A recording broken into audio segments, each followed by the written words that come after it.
மிதுன ராசி நேயர்களே, இன்னைக்கு நம்ம எதை பற்றி பார்க்க போகிறோம்னா, வருகின்ற தமிழ் புத்தாண்டோட பலன்கள் உங்களுக்கு எப்படி இருக்க போகுது அப்படிங்கிறத தான் பார்க்க போகிறோம். மிதுன ராசிக்கு புதன் பகவான் உங்கள் ராசியோட 10ஆம் இடத்துல ராகுவோட ஒன்று சேர்ந்து ராசிக்கு 12க்கும் 5க்கும் அதிபதியான சுக்கிரனோடு சேர்ந்து அமர்ந்திருக்காரு.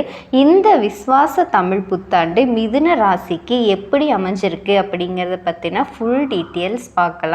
தமிழ் புத்தாண்டு ஒவ்வொரு ஆண்டும் சித்திரை மாதம் முதல் நாளில் பிறக்குது. இந்த ஆண்டு வருகின்ற ஏப்ரல் 14ஆம் தேதி அப்படிங்கிற அந்த நாளில் கொண்டாடப்படுது. சூரிய பகவான் 12 ராசிகளையே முதல் ராசியாக விளங்கக்கூடிய மேச ராசியில் நுழையும் நாள் தான் தமிழ் புத்தாண்டாக கொண்டாடப்பட்டு வருது. தமிழ் ஆண்டோட கணக்குப்படி விஸ்வாச ஆண்டு பிறக்க இருக்குது. இதுக்கு உலக நிறைவு நாள் அப்படின்னு பொருள்னு சொல்லுவாங்க. 2025ஆம் ஆண்டு பிறக்க உள்ள விஸ்வாச தமிழ் புத்தாண்டில் 12 ராசிகளுக்கும் மிகப்பெரிய மாற்றங்கள் இருக்கும் அப்படின்னு ஜோதிட சாஸ்திரம் கூறுது. இருந்தாலுமே ஒரு சில ராசிகள் இதன் மூலமாக ஜொலிக்க போகுதாகவும் சொல்லப்படுது. அது எந்தெந்த ராசிகள் அப்படிங்கிறத குறித்து இந்த வீடியோவில் நம்ம பார்க்கலாம். தமிழ் புத்தாண்டு தொடக்கத்திலேயே சூரிய பகவான் மேச ராசியில் பயணம் செய்ய போகிறாரு. குரு பகவான் ரிஷப ராசியிலையும், செவ்வாய் பகவான் கடக ராசியிலையும், கேது பகவான் கன்னி ராசியிலையும், சந்திர பகவான் துலாம் ராசியிலையும், சனி பகவான், சுக்கிர பகவான், புதன் பகவான், ராகு பகவான், இந்த மாதிரி 4 கிரகங்களுமே மீன ராசியிலையும் பயணம் செய்கிறாங்க. இந்த விஸ்வாச தமிழ் புத்தாண்டு மிதுன ராசிக்கு எப்படி அமைஞ்சிருக்கு அப்படிங்கிறத பார்க்கலாம். மிதுன ராசி மக்களே, இந்த ஆண்டு உங்கள் ராசியோட அதிபதியாக விளங்கக்கூடிய புதன் பகவான் உங்களோட ராசியில் 10ஆம் இடத்துல ராகுவோட ஒன்று சேர்ந்து ராசிக்கு 12க்கும் 5க்கும் அதிபதியான சுக்கிரனோடு சேர்ந்து அமர்ந்திருக்கிறாரு. அதன் காரணமாக இந்த விஸ்வாச தமிழ் புத்தாண்டு உங்கள் வாழ்க்கையில் நல்ல ஒரு மாற்றத்தை ஏற்படுத்தி கொடுக்கும் அப்படின்னு சொல்லப்படுது.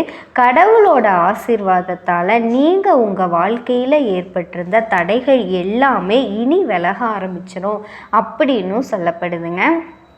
உங்கள் கடந்த காலங்களில் ஏற்பட்டு வந்த சிக்கல்கள் அனைத்துமே நிவர்த்தி அடையும்னு சொல்லப்படுது. வேலை இல்லாதவர்களுக்கு நல்ல வேலை கிடைக்கும்னு எதிர்பார்க்கப்படுது.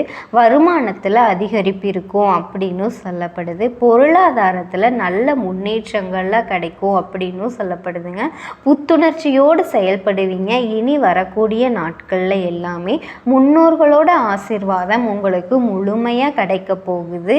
தொழிலில் புதிய முதலீடுகள் எல்லாம் நல்ல லாபத்தை உங்களுக்கு பெற்றுத்தரும் அப்படின்னு சொல்லப்படுது.